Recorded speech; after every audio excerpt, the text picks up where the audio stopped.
Marzo de 1944. Las montañas del centro de Italia se alzaban como dientes rotos contra un cielo sin luna, con sus laderas marcadas por la artillería y sus valles ahogados por una niebla invernal que nunca se disipaba del todo. A lo largo de la línea Gustav, donde las fuerzas alemanas se habían atrincherado en posiciones tan formidables que los comandantes aliados hablaban en susurros sobre tasas de bajas aceptables, las noches pertenecían a los cazadores. Pequeños equipos de exploradores enemigos se movían en la oscuridad como fantasmas, sondeando las posiciones estadounidenses, cortando las líneas de comunicación, marcando objetivos para los morteros del amanecer. Operaban en silencio, hablando solo con señales de mano, con las botas envueltas en tela para amortiguar los pasos en el suelo rocoso. Para los hombres del 133º Regimiento de Infantería, el sueño llegaba en fragmentos nerviosos, siempre con un oído atento al roce de una bota o al clic metálico que significaba que alguien había encontrado su trinchera antes de que ustedes los encontraran. El sargento Thomas King ya había oído esos sonidos. 3 semanas antes, su mejor amigo había muerto a 4,5 metros del puesto de mando, degollado tan silenciosamente que el hombre en la trinchera contigua no se dio cuenta de que algo andaba mal hasta que la luz de la mañana reveló el cuerpo. 2 noches después, un puesto de observación entero, 4 hombres, desapareció sin disparar un tiro. Encontraron los cuerpos al amanecer, dispuestos en una ordenada fila, como si los exploradores enemigos quisieran enviar un mensaje sobre su eficacia. Los altos mandos lo llamaron tácticas de infiltración. Los hombres en las trincheras tenían nombres aún más feos para ello, nombres pronunciados con el miedo que surge al saber que el enemigo domina la noche. King tenía 26 años, un joven granjero de Nebraska que se había alistado al día siguiente de Pearl Harbor con ideas románticas sobre la defensa de la libertad, que desde entonces se habían diluido en el fango italiano junto con todo lo demás. Lo habían asignado a la sección de armería no por ninguna aptitud mecánica en particular, sino porque un trozo de metralla le había atravesado el hombro izquierdo durante el desembarco de Salerno, dejándole con un rango de movimiento limitado y un billete de salida de las compañías de fusileros de primera línea. La herida había cicatrizado mal, el tipo de curación que te deja funcional pero que te cambia fundamentalmente. Todavía podía disparar, seguir luchando si era necesario, pero el ejército había decidido que su valor residía en otra parte. Así que mantenía las armas, instalaba repuestos, limpiaba los mecanismos que otros hombres usarían para mantenerse con vida. Se suponía que era más seguro. Se suponía que no debía implicar el tipo de problema que lo despertaba por las noches con el corazón martillándole las costillas. El problema había comenzado con un fusil que no debería haber sido su problema. Un cabo de la compañía Easy había traído una carabina M1 con el cerrojo dañado, resultado de un fallo de encendido que había agrietado los tetones de cierre y doblado la garra extractora. El procedimiento habitual era sencillo: marcar el fusil como agotado, abrir el cerrojo, solicitar un repuesto y pasar a la siguiente arma en la interminable cola de equipo que requería atención. Pero los repuestos escaseaban ese invierno. Las líneas de suministro se extendían por montañas que devoraban camiones y convertían las carreteras en ríos de lodo. Quien tenía 3 cerrojos dañados en un contenedor de repuestos y no recibiría nuevos en al menos 2 semanas. Los hombres salían de patrulla con armas que fallaban o se atascaban y el número de muertos cada noche seguía aumentando. Así que hizo lo que hacen los mecánicos cuando fallan los canales oficiales. Improvisó. El cerrojo dañado podría salvarse, pensó, se limaba las orejetas dañadas y retensaba el resorte extractor. Requeriría trabajo de precisión, mediciones cuidadosas con calibradores, pruebas y repruebas hasta que la sincronización fuera perfecta. Se instaló en un rincón de la tienda de suministros que le servía de taller, un espacio con techo de lona que olía a aceite de armas y humedad, iluminado por una única lámpara de queroseno que proyectaba sombras danzantes sobre su banco de trabajo. Afuera, la artillería retumbaba en la distancia como una tormenta inminente que nunca llegó. Trabajó toda la tarde, limando metal a mano, comprobando las holguras, con el hombro lesionado dolorido por el movimiento repetitivo. El cerrojo tenía que asentarse correctamente, tenía que bloquearse firmemente al ciclar el mecanismo, tenía que extraer los casquillos sin fallar. Pero algo fallaba. Al ciclar manualmente el mecanismo, comprobando el ajuste, el cerrojo se deslizó hacia adelante casi sin ruido. El chasquido metálico habitual del funcionamiento de la carabina M1, el ruido distintivo que todo soldado conocía, el sonido que te identificaba como estadounidense en la oscuridad, había desaparecido. En su lugar, solo se oía un suave susurro de metal contra metal, tan silencioso que apenas se oía por toda la tienda. King se quedó paralizado, con las manos aún en el rifle. Volvió a accionar el mecanismo, lentamente, escuchando. El mismo resultado. El cerrojo se movía como un líquido, suave y casi silencioso. Accidentalmente había creado algo que no debería existir. Un rifle que podía cargar balas sin anunciarse a nadie en un radio de 50 metros. Su primer pensamiento fue que había cometido un error, que el cerrojo no cerraba bien, que el arma le explotaría en la cara a alguien. Pasó la siguiente hora probando el espacio de cabeza con calibradores, comprobando el enganche de las orejetas, examinando cada superficie en busca de signos de desgaste excesivo. Todo estaba en orden. El cerrojo se cerraba firmemente, el percutor impactaba con precisión, la extracción era positiva. En todos los aspectos importantes, el rifle funcionaba, pero todo era silencioso. Y el silencio en un arma diseñada para hacer ruido era peligroso por razones que no tenían nada que ver con fallos mecánicos. Llevó el rifle al campo de tiro improvisado tras el área de suministros, una berma de sacos terreros donde los blindados probaban armas lejos del campamento principal. Cargó 5 cartuchos, munición militar estándar, y disparó. Los disparos resonaron por todo el valle, atrayendo miradas de fastidio de los hombres que intentaban dormir en tiendas cercanas. Pero entre esos disparos, mientras ajustaba el mecanismo para cada nuevo disparo, no se oía casi nada. Solo ese susurro, ese suave deslizamiento que apenas se oía por encima del sonido de su propia respiración. Una carabina M1 normal anunciaba cada ciclo con autoridad. Esta se movía como un secreto. Quien expulsó el cargador y desarmó el arma en una caja de suministros, colocando cada componente para su inspección. El cerrojo no mostraba señales de tensión. El cañón estaba limpio. La recámara estaba intacta. Había creado algo que funcionaba mejor de lo debido, y no tenía ni idea de si eso lo hacía brillante o catastrófico.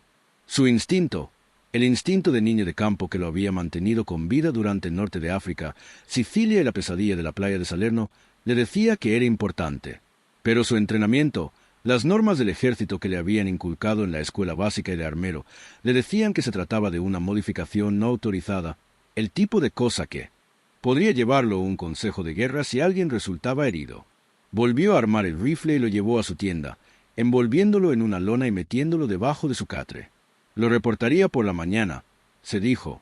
Se lo mostraría al teniente Morrison, le explicaría lo sucedido y dejaría que los oficiales decidieran qué hacer con él. Ese era el procedimiento correcto.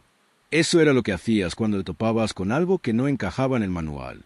Pero esa noche, tumbado en su saco de dormir, con el sonido lejano de disparos de armas pequeñas en la oscuridad, no dejaba de pensar en el puesto de observación. 4 hombres muertos sin hacer ruido, porque el enemigo dominaba el silencio y las fuerzas estadounidenses no. Pensó en los exploradores que se movían en la noche como depredadores, en cómo se anunciaba cada arma estadounidense, en los cadáveres que aparecían al amanecer. Y pensó en el fusil bajo su catre, envuelto en lona, capaz de cosas imposibles. La mañana llegó con el caos habitual de una posición avanzada. Desayuno en latas, informes de situación gritados por encima del estruendo de los camiones de suministros, órdenes que cambiaban 3 veces antes de que alguien pudiera actuar. King se presentó en la tienda de la armería con el fusil envuelto, con la intención de enseñárselo al teniente Morrison antes de la sesión informativa diaria. Pero Morrison se había ido, llamado de vuelta al cuartel general del batallón para reuniones sobre la siguiente ofensiva. El armero asistente, un soldado de primera clase llamado Daniels, a quien importaba más mantenerse abrigado que las especificaciones de las armas, apenas levantó la vista cuando quien le preguntó sobre el procedimiento para informar sobre equipo modificado. A Brass le preocupa el gran impulso, no sus proyectos favoritos, dijo Daniels, encorvado sobre una estufa portátil que desprendía más humo que calor. Si tienen rifles que necesitan reparación, arréglenlos. Si tienen rifles que funcionan, entréguenlos. Todo lo demás puede esperar hasta que no estemos a punto de ser superados. King se encontraba en la entrada de la tienda, con el rifle envuelto en las manos, sintiendo el peso de una decisión que no había querido tomar. El canal adecuado se había cerrado. Podría presionar con más fuerza, exigir ver a Morrison a su regreso, presentar un informe formal a través de la cadena de mando. Pero eso llevaría días, quizás semanas. Y mientras tanto, el rifle permanecería en su tienda sin hacer nada mientras los hombres patrullaban con equipo que delataba su posición cada vez que disparaban. Tomó una decisión que parecía inevitable y aterradora a la vez. La probaría él mismo. No en combate, no era tan estúpido como para confiar en una modificación no probada en un tiroteo. sino en una patrulla, una simple revisión del perímetro donde había poco en juego y podía evaluar el rendimiento del arma en condiciones de campo. Si funcionaba, tendría pruebas concretas que presentarle Morrison. Si fallaba, sería la única víctima de su propio experimento. Era la clase de lógica que tenía sentido a las 4 de la mañana, cuando uno no había dormido bien en semanas. Ser asignado a una patrulla fue más fácil de lo que debería haber sido. El regimiento estaba al límite de sus posibilidades, rotando hombres en la guardia nocturna según un horario que dejaba a todos exhaustos. Cuando King se ofreció a participar en un barrido perimetral rutinario, oficialmente para comprobar el rendimiento del arma en condiciones de campo, lo cual no era del todo mentira, el sargento de patrulla apenas se inmutó. Necesitaban personal, y quien era un tipo afable con un rifle. El hecho de que el rifle fuera inusual no se mencionó porque no lo mencionó. La patrulla estaba compuesta por 8 hombres. El sargento, 6 fusileros de diferentes compañías, reunidos por las exigencias del turno de servicio, y King. Se les asignó un sector a lo largo del acceso este a la posición del regimiento, un tramo de ladera rocosa salpicado de pinos achaparrados y cráteres de proyectiles que proporcionaba un excelente escondite para cualquiera que se acercara desde las líneas alemanas. Los servicios de inteligencia informaron de poca actividad enemiga en la zona, lo cual no significaba nada. Los servicios de inteligencia también habían informado de poca actividad antes de la masacre del puesto de observación. Partieron a las 2002, justo después de que la oscuridad total se instalara sobre las montañas. Sin luna, con una densa capa de nubes, la visibilidad se redujo a unos 6 metros, incluso con los ojos acostumbrados a la oscuridad. El sargento de patrulla, un tejano enjuto llamado Orbat, que había sobrevivido desde el norte de África sin confiar en nada ni en nadie, impuso un ritmo lento. Avanzaban en fila suelta, cada hombre lo suficientemente lejos del siguiente para evitar ser alcanzado por la misma ráfaga de fuego, lo suficientemente cerca como para mantener contacto visual en la penumbra. Prohibido hablar, fumar y hacer ruidos innecesarios. Cualquier sonido era una posible sentencia de muerte. King se movió cerca del centro de la formación, con la carabina modificada en posición de listo y el pulgar apoyado en el seguro. El arma se sentía normal en sus manos, equilibrada y familiar a pesar del cerrojo modificado. Había disparado unas 30 balas en el campo de tiro, suficientes para confirmar su funcionamiento, pero no para desarrollar una confianza real. Ahora, moviéndose por territorio enemigo con vidas que podrían depender del equipo que había modificado en una tienda de suministros, la enormidad de lo que estaba haciendo lo azotó como un balde de agua fría.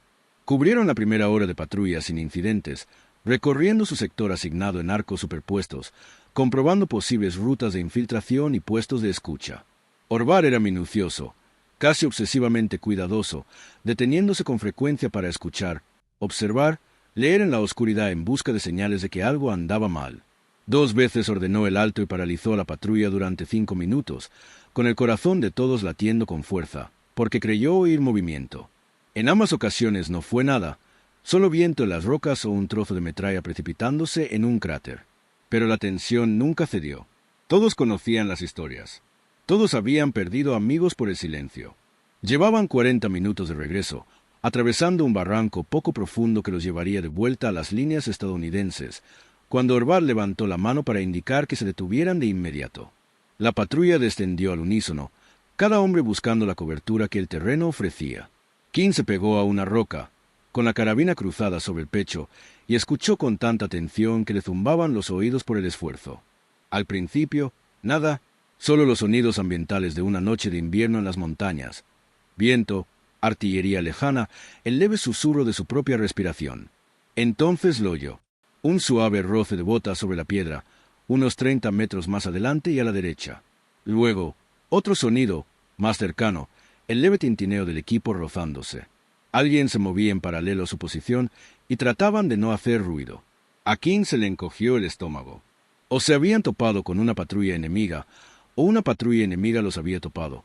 Y en cualquier caso, los próximos segundos determinarían quién se marchaba. Orvat ya se movía, haciendo señales con las manos apenas visibles en la oscuridad. Señaló a 3 hombres, luego señaló la ladera a la derecha, indicando un movimiento de flanqueo. Señaló a 2 hombres más, indicándoles que mantuvieran la posición y proporcionaran fuego de cobertura si era necesario. Luego señaló a King y le indicó que avanzara, hacia el sonido del movimiento. La mente de King daba vueltas. ¿Por qué él? Entonces comprendió. Orvat había visto su carabina. Sabía que era diferente de alguna manera y apostaba que lo que la hiciera diferente podía importar en una situación donde la disciplina del ruido lo era todo. Keane avanzaba agachado, dando cada paso con un cuidado agonizante.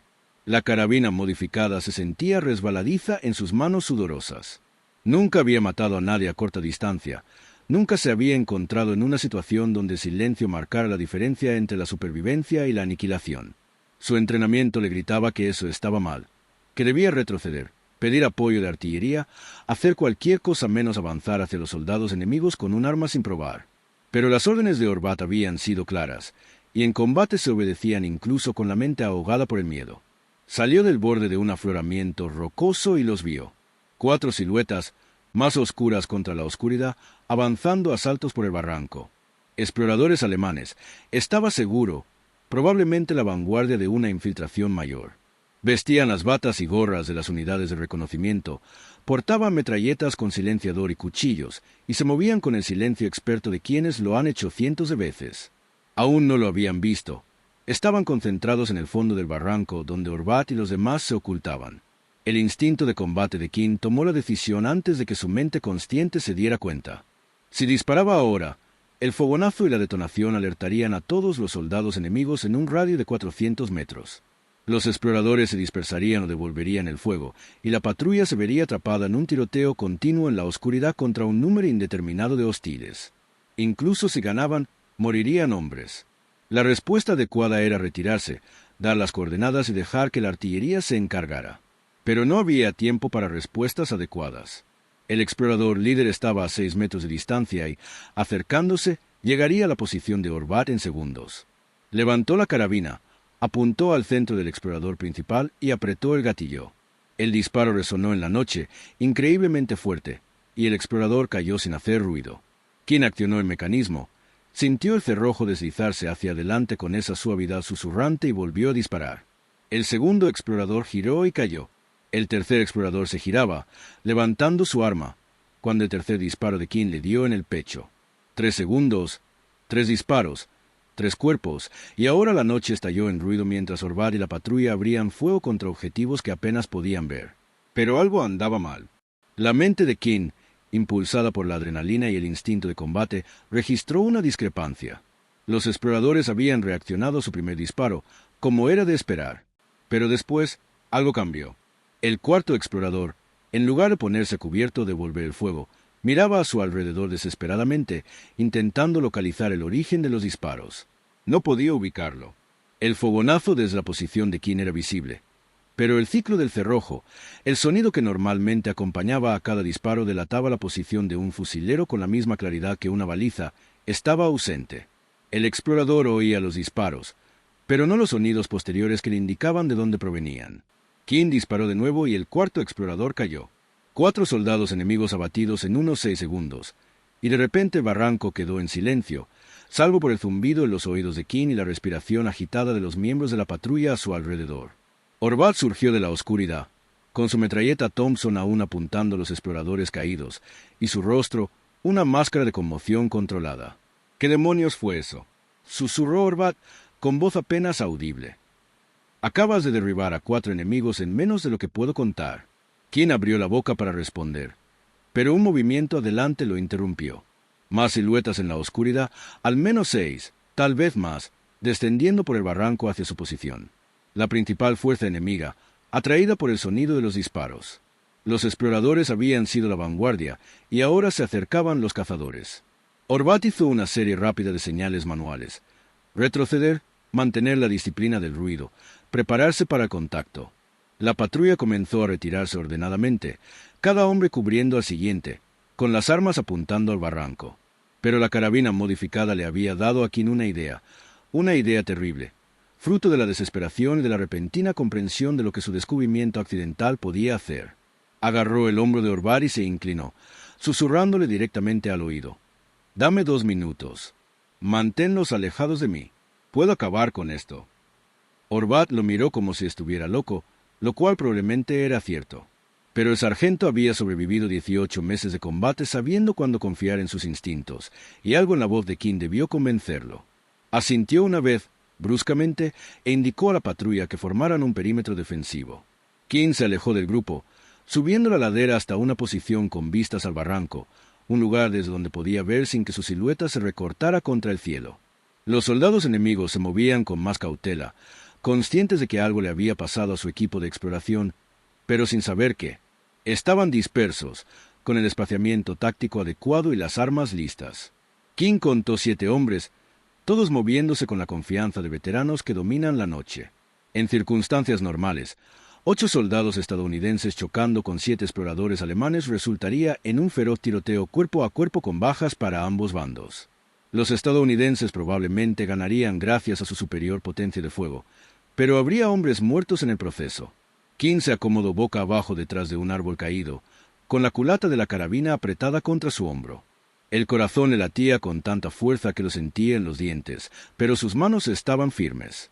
Años de caza de ciervos en los maizales de Nebraska le habían enseñado a tener paciencia, a controlar la respiración, a esperar el tiro perfecto. Eligió su primer objetivo, el soldado más a la izquierda de la línea que avanzaba, y disparó. El hombre cayó. Cerró el cerrojo, ese susurro de metal contra metal, y volvió a disparar.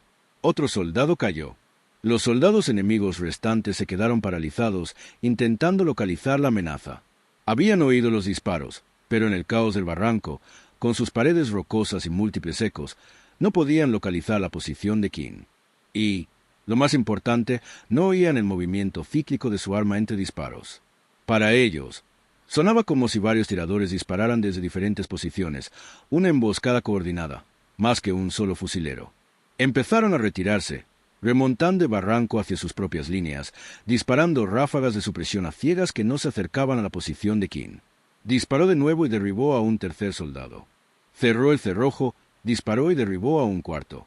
Los 3 soldados enemigos restantes se dispersaron y huyeron, abandonando a sus heridos, abandonando los cuerpos del equipo de exploración, huyendo de vuelta a las líneas alemanas con el pánico que produce ser perseguido por algo que no se puede ver ni oír con claridad. Quien los dejó ir había logrado lo que necesitaba lograr.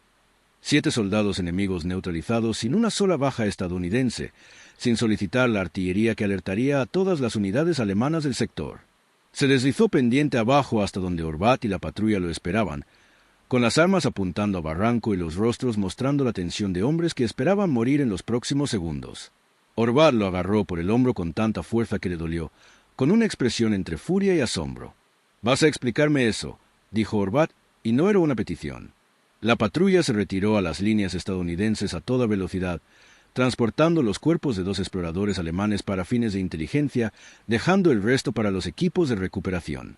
Cruzaron hacia la seguridad del perímetro defensivo justo antes de la medianoche, exhaustos y con la adrenalina por las nubes. ¿Quién esperaba ser apartado de inmediato? Esperaba preguntas sobre su arma y sus acciones. En cambio, Horvat lo llevó directamente al puesto de mando, saltándose los procedimientos habituales tras la acción, y exigió una reunión inmediata con el teniente Morrison. Morrison había regresado del cuartel general del batallón 1 hora antes, intentando dormir unas horas antes de la sesión informativa del amanecer. Salió de su tienda con aspecto demacrado e irritado, dispuesto a reprender a quien lo hubiera molestado. Pero Horvat no le dio la oportunidad. Con frases breves y eficientes, describió la patrulla, el contacto y lo que King había hecho con la carabina modificada. La expresión de Morrison pasó de la irritación a la atención y luego a algo que parecía cálculo. «Muéstrame el arma», dijo Morrison con voz plana y controlada, como la de un oficial que piensa con 3 movimientos de anticipación. King le entregó la carabina, con el cargador extraído y el mecanismo de seguridad abierto. Morrison la examinó a la luz de una linterna de gas, recorriendo con los dedos el cerrojo modificado, comprobando el ajuste y probando el mecanismo. Accionó el cerrojo manualmente, lentamente, y arqueó las cejas ante silencio casi absoluto. Lo repitió, más rápido, y King vio el momento en que el teniente comprendió. Morrison había sido oficial de infantería antes de ser transferido a logística, había liderado tropas por el norte de África y entendía a la perfección el significado del ruido en combate. «¿Tú hiciste esto?», preguntó Morrison, con la mirada fija en King. «Por accidente, señor. Estaba reparando un perno dañado y me equivoqué con las holguras. O quizás sí. No estoy seguro». Morrison reinició el mecanismo y miró a Horvat. «¿Estás seguro de lo que pasó ahí fuera? Se enfrentó a varios enemigos con esta arma y no pudieron localizarlo». «Sí, señor. Lo vi derribar a 4 exploradores en unos 6 segundos y luego atacó al grueso de la fuerza desde una posición elevada. El enemigo no tenía ni idea de dónde estaba. Disparaban a fantasmas. Morrison bajó el rifle con cuidado, como si fuera a explotar. Esto es una modificación no autorizada de equipo militar.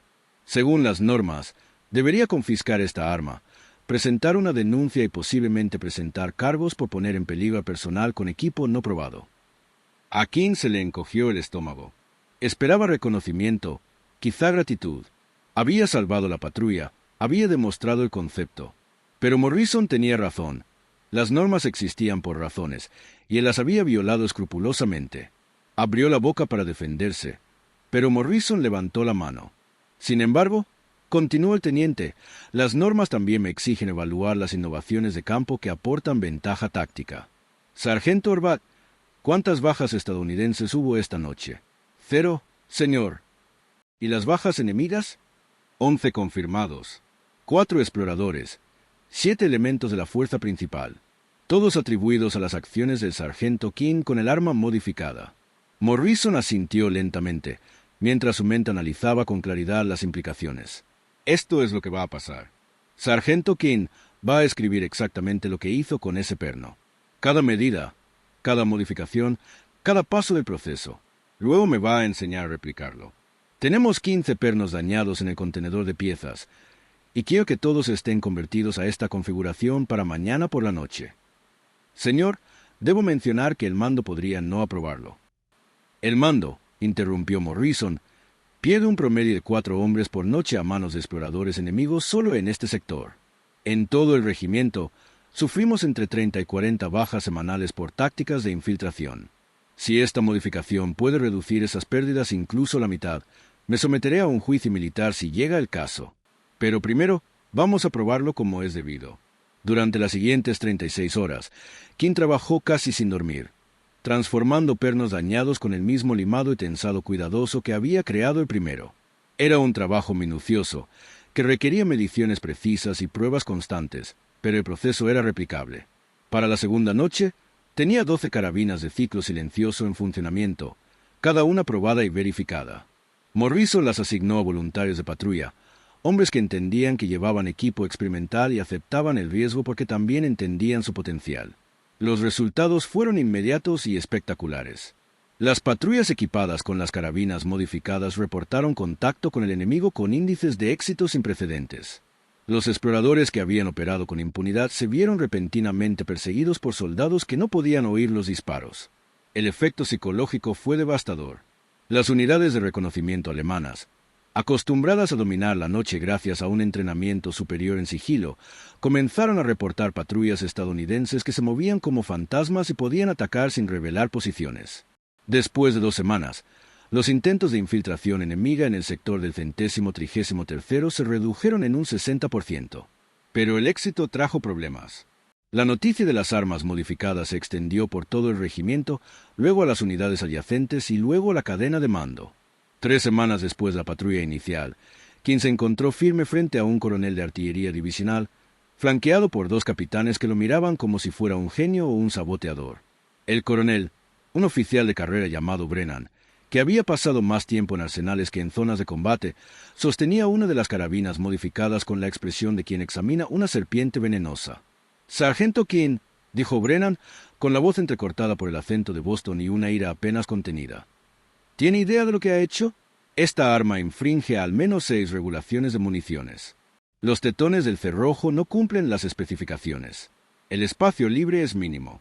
La sincronización podría fallar catastróficamente, resultando en una detonación, sin batería que le arrancaría la cara al tirador. Y usted ha provocado 12 de estos desastres y los ha distribuido al personal de primera línea sin los protocolos de prueba ni la certificación de seguridad adecuados. Kim mantuvo la mirada al frente y la voz serena. Sí, señor, soy consciente de los riesgos. Pero también sé que hemos reducido las bajas por infiltración a más de la mitad desde el despliegue. Todos los hombres que portan estas armas están vivos hoy porque pudieron enfrentarse al enemigo sin revelar su posición. La evidencia anecdótica no sustituye el análisis de ingeniería, espetó Brennan. Ordeno la confiscación inmediata de todas las armas modificadas. Cualquier soldado que porte equipo no estándar se enfrentará a medidas disciplinarias. Este experimento termina ahora. El teniente Morrison, de pie a un lado de la sala, carraspeó. Señor, con todo respeto, esas armas están actualmente desplegadas en patrulla. Retirarlas de inmediato podría comprometer la seguridad operativa y poner en riesgo a los hombres durante la transición del equipo. Brennan se volvió hacia Morrison con la furia que solo los oficiales de Estado Mayor que sentían que su autoridad era cuestionada podían mostrar. Teniente, insinúa que no entiendo las realidades tácticas. No, señor. Sugiero que las realidades tácticas sobre el terreno podrían no coincidir con las regulaciones de municiones escritas en las instalaciones de retaguardia. La sala quedó en silencio. Desafiar a un coronel, incluso con educación, era el fin de su carrera. Kim vio cómo el futuro militar de Morrison se evaporaba en tiempo real y sintió náuseas. Era culpa suya, su modificación, su decisión de probarla en el campo. Morrison estaba pagando las consecuencias por seguir adelante con la innovación de Kim. Pero entonces Brennan hizo algo inesperado. Se dejó caer pesadamente en la silla más cercana y se frotó la cara con ambas manos. De repente, su aspecto era menos el de un coronel enfadado y más el de un hombre exhausto intentando resolver un problema imposible. Cuando volvió a hablar, su voz había perdido el tono. Extraoficialmente, caballeros. Totalmente extraoficial. Tengo informes de otras 3 divisiones que describen modificaciones similares, todas descubiertas independientemente por armeros que intentaban reparar pernos dañados. Algunas versiones funcionan. Otras han provocado fallos en las armas que han herido al personal. No tenemos un procedimiento estandarizado, ni control de calidad, ni forma de distinguir las modificaciones seguras de las peligrosas. Y mientras tanto, tengo a los comandantes de batallón gritándome que sus hombres mueren a manos de los exploradores enemigos mientras nosotros dudamos en una posible solución porque no se ajusta al manual. Miró a Kim directamente, y había algo en su expresión que podría haber sido de respeto. Tu versión funciona. He revisado los informes posteriores a la acción, examinado las armas, incluso disparé una yo mismo en el campo de pruebas. Es brillante. Además, está completamente no autorizado. Y no puedo aprobarlo oficialmente porque, si lo hago, sentaré un precedente. Cualquier mecánico con un expediente puede empezar a modificar armas sin supervisión. ¿Y ahora qué pasa, señor?, preguntó Kim, genuinamente confundido sobre si lo iban a elogiar o arrestar. Brennan se puso de pie y paseó por la pequeña habitación, con las manos entrelazadas a la espalda en la clásica pose de un oficial pensando en voz alta. Lo que ocurre es que confisco estas armas, como exige el reglamento. Presento un informe declarando que se descubrieron y corrigieron modificaciones no autorizadas. Ese informe se filtrará por los canales pertinentes y acabará archivado donde nadie lo leerá jamás. Hizo una pausa y se giró para mirar a Kim y Morrison. Pero antes de confiscar estas armas, necesitaré al menos 48 horas para organizar el transporte y la documentación correspondiente. Durante esas 48 horas, me sería imposible evitar que se usaran en patrullas ya programadas, ya que retirar equipo de las operaciones activas comprometería la eficacia táctica. Y sí, durante esas 48 horas, alguien dejara accidentalmente especificaciones técnicas detalladas para el proceso de modificación en la oficina de artillería de la división, donde podrían ser descubiertas por armeros de otras unidades que buscaran soluciones a problemas similares. Bueno, no me hago responsable de lo que la gente encontrara por ahí. Morrison fue el primero en darse cuenta, y su expresión pasó de la resignación a una esperanza cautelosa. Entonces dice que el registro oficial mostrará la confiscación y la terminación del programa, pero la realidad extraoficial será la continuación del despliegue y el intercambio de información. Digo, respondió Brennan con cautela, que el ejército funciona con 2 sistemas paralelos, la política oficial y la realidad de campo. La política oficial me obliga a detener esto. La realidad de campo me obliga a mantener con vida a los soldados. He aprendido que, a veces, lo mejor que puede hacer un oficial de Estado Mayor es avanzar con la suficiente lentitud para que el campo tenga tiempo de adaptarse antes de que la política se ponga al día. Kim sintió que algo se le desataba en el pecho, una tensión que no sabía que llevaba. Gracias, señor. No me agradezca a mí, sargento. Agradezca a los 200 hombres que siguen vivos hoy porque tuvo la sensatez de poner a prueba su idea y el coraje de usarla cuando era necesario. Ahora, ambos pueden irse. Y Kim, cuando redacte esas especificaciones técnicas, sea muy preciso. Otros armeros necesitan replicar esto con exactitud, no de forma aproximada. Hay vidas que dependen de que los detalles sean precisos. Las 48 horas que Brennan prometió se extendieron a 3 semanas, mientras los procesos burocráticos avanzaban a su característico ritmo glacial. Durante ese tiempo, quien entrenó a 6 armeros de diferentes regimientos, guiándolos por cada paso del proceso de modificación, enfatizando las medidas importantes y las tolerancias que no podían ser comprometidas. Las carabinas silenciosas proliferaron en las unidades del Quinto Ejército que operaban en las montañas italianas, nunca autorizadas oficialmente, pero tampoco prohibidas del todo. Los informes posteriores a la acción del enemigo, recopilados más tarde en la guerra, describían las patrullas nocturnas estadounidenses a principios de 1944 como una demostración de características irregulares de las armas, incompatibles con el armamento conocido. Las unidades de exploración alemanas informaron del aumento de bajas y la disminución de la eficacia, atribuyendo las pérdidas a la mejora de la doctrina enemiga de combate nocturno, sin comprender que la doctrina no había cambiado, solo las herramientas. Para abril de 1944, las bajas por infiltración en las divisiones que empleaban las carabinas modificadas se habían reducido casi un 70% en comparación con las unidades que aún utilizaban el equipo estándar. Pero el éxito permaneció invisible en los registros oficiales. Las carabinas modificadas nunca recibieron una designación formal, nunca aparecieron en los manuales de municiones, nunca recibieron el reconocimiento que disfrutaron innovaciones como la bazuca o la espoleta de proximidad. Quienes las portaban sabían que tenían una ventaja, pero no podían explicar por qué los informes posteriores a la acción, ya que las armas oficialmente no existían. Los armeros que las producían mantenían sus métodos en secreto, difundiendo el conocimiento a través de redes informales que operaban fuera del radar de los canales oficiales. El propio King seguía siendo sargento en la sección de armería, redactando informes sobre mantenimiento rutinario de armas, sin mencionar las noches que pasaba entrenando a otros mecánicos en el arte de convertir cerrojos dañados en mecanismos de ciclo silencioso. No recibía medallas, ni condecoraciones, ni reconocimiento alguno, salvo alguna que otra reverencia de algún sargento de patrulla que comprendía que el arma que portaba era diferente y que esa diferencia le había salvado la vida. Era suficiente. King nunca se había alistado en el ejército buscando la gloria. Se había alistado porque hombres como su amigo, el que murió degollado a 4,5 metros de la seguridad, merecían algo mejor que ser perseguidos en la oscuridad por un enemigo al que no podían oír. La guerra continuó. El Quinto Ejército atravesó la línea Gustave en mayo, combatió a través de Roma en junio y avanzó hacia el norte a través de las montañas hacia el Valle del Po. Las carabinas modificadas se fueron con ellos, llevadas por hombres que nunca supieron el nombre del mecánico que accidentalmente descubrió que un cerrojo dañado, correctamente afinado, podía funcionar sin hacer ruido. Algunas de esas armas sobrevivieron a la guerra y llegaron a casa con veteranos que las guardaron como recuerdos, sin darse cuenta de que portaban fragmentos de historia no autorizada. Una carabina terminó en una colección privada en Oregón, adquirida en una subasta de bienes por un coleccionista que notó la inusual configuración del cerrojo. Envió fotografías a historiadores militares, preguntando si alguien podía explicar la modificación. Nadie pudo. La explicación oficial fue que se trataba de daños en el campo de batalla, una reparación inadecuada, algo que no debería haber funcionado pero que, de alguna manera, funcionó. El coleccionista la guardó en una vitrina con una nota manuscrita. Carabina M1, campaña italiana, modificación desconocida.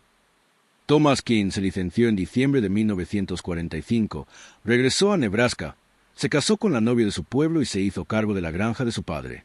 Nunca habló de la guerra, salvo en términos vagos, como muchos veteranos. Cuando sus hijos le preguntaron qué había hecho en el ejército, dijo que había reparado armas y ayudado a mantener el equipo en funcionamiento. Técnicamente era cierto. También era tremendamente incompleto. Pero la integridad no era la clave. La clave era volver a casa, construir una vida, criar hijos que nunca tendrían que agacharse en una trinchera escuchando el sonido de una bota sobre la piedra. Murió en 1987 a los 69 años, rodeado de su familia. Su servicio militar se resumió en un obituario de 2 líneas que mencionaba la estrella de bronce que había recibido por servicio meritorio en zona de combate. La mención de dicha estrella de bronce, archivada en archivos militares, era deliberadamente vaga sobre lo que había implicado dicho servicio meritorio. Mencionaba innovación técnica en condiciones de combate e iniciativa para resolver problemas operativos, pero nunca mencionó carabinas ni cerrojos ni a los más de 100 soldados que abandonaron patrullas que deberían haberlos matado. Años después, Un investigador militar que revisaba las estadísticas de bajas de la campaña italiana detectó una anomalía. A principios de 1944, las bajas por infiltración en varias unidades del Quinto Ejército descendieron drásticamente en un periodo de 3 semanas, sin que se produjeran cambios en las tácticas enemigas ni en la doctrina estadounidense. El investigador lo consideró una curiosidad estadística, posiblemente relacionada con problemas de suministro alemanes o la superioridad aérea estadounidense, y prosiguió con otros datos. Nunca relacionó la reducción de bajas con informes de modificaciones no autorizadas de armas, ya que dichos informes habían sido cuidadosamente ocultados bajo capas de lenguaje burocrático diseñado para proteger a los oficiales que habían hecho la vista gorda. La verdadera historia permaneció fragmentada, dispersa entre recuerdos desvanecidos y documentos deliberadamente oscuros, desconocida por nadie, salvo por los hombres que portaron las armas y comprendieron lo que podían hacer. Algunos de esos hombres intentaron explicársela a sus hijos o nietos, pero las explicaciones nunca captaron del todo la verdad esencial. Que, a veces, la supervivencia dependía del silencio, y el silencio dependía de un mecánico que supiera cómo ajustar un cerrojo dañado para que funcionara como un susurro. Al final, el legado de Thomas King no se midió en reconocimientos ni premios, sino en ausencias, los soldados que no murieron en las montañas italianas, las familias que pudieron recibir a sus hijos y padres en casa, los nombres que nunca aparecieron en las listas de bajas porque un mecánico improvisó una solución a un problema cuya existencia nadie había reconocido oficialmente. Fue el tipo de legado que no dejó monumentos, no inspiró desfiles, no mereció ningún capítulo en la historia oficial. Pero para los hombres que sobrevivieron a esas patrullas nocturnas, que se enfrentaron a exploradores enemigos y se marcharon porque sus armas no anunciaban cada disparo en la oscuridad, fue el legado lo que más importó. Lo llevaron consigo a casa, una deuda invisible con una innovación invisible, y vivieron las vidas que el descubrimiento accidental de Thomas King hizo posible. Y si eso no fuera suficiente para los libros de historia, fue más que suficiente para los hombres que vivieron para ver a sus nietos porque un niño granjero de Nebraska supo cuándo romper las reglas y cuándo confiar en lo que oía. Las carabinas modificadas cayeron en el olvido, reemplazadas por nuevas armas y una nueva doctrina, olvidadas por todos, salvo por los coleccionistas que ocasionalmente se preguntaban por las inusuales configuraciones de cerrojo y los veteranos que recordaban las noches en que el silencio marcaba la diferencia entre la muerte y el amanecer. El ejército siguió adelante. Las guerras siguieron adelante. La tecnología siguió adelante. Pero el principio permaneció, enterrado en documentos con lecciones aprendidas que nadie leía. Que, a veces, las innovaciones más importantes surgen de abajo hacia arriba, de mecánicos en tiendas de suministros que ven problemas que los oficiales de Estado Mayor nunca enfrentan, y que el mayor pecado de la burocracia no es la malicia, sino la inflexibilidad. A Thomas King le habría resultado lúgubremente divertido que su contribución más importante al esfuerzo bélico se borrara de los registros oficiales para proteger a los oficiales que la hicieron posible. Pero también lo habría comprendido. Había sido soldado el tiempo suficiente para saber que el reconocimiento era un lujo y que la supervivencia era la única medida que realmente importaba.